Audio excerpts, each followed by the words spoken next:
depuis 1999 pour l'ONU et bien avant pour les militants et militantes féministes, correspond à la Journée internationale pour l'élimination de la violence à l'égard des femmes.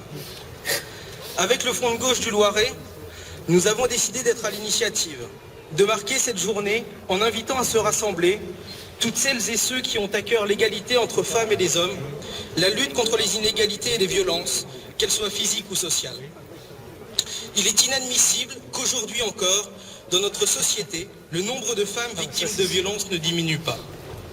Il est inadmissible que dans cette société, où jamais autant d'argent n'a circulé, les inégalités sociales, la précarité, la pauvreté continuent de se développer, touchant particulièrement les femmes.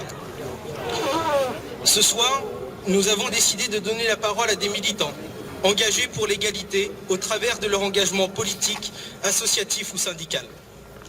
Nous donnerons la parole à Élise, étudiante, militante au mouvement des jeunes communistes et qui mène actuellement une bataille contre les pubs sexistes d'une certaine boîte de nuit de l'agglomération orléanaise. Olivier Hector, militant du Front de gauche, du Parti de gauche, avec qui nous menons quotidiennement le combat politique pour sortir de l'austérité.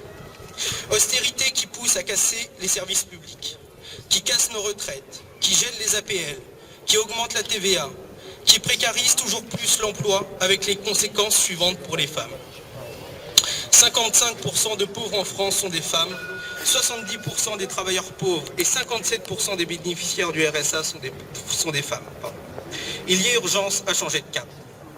Je laisserai ensuite la parole à Dominique Tripet et Michel Ricou, les têtes de liste du Front de gauche aux élections municipales, dont Olivier Hector fait également partie, et dont la présence aujourd'hui montre bien que l'égalité et la justice seront au cœur de notre bataille des municipales pour améliorer la vie des gens. Merci.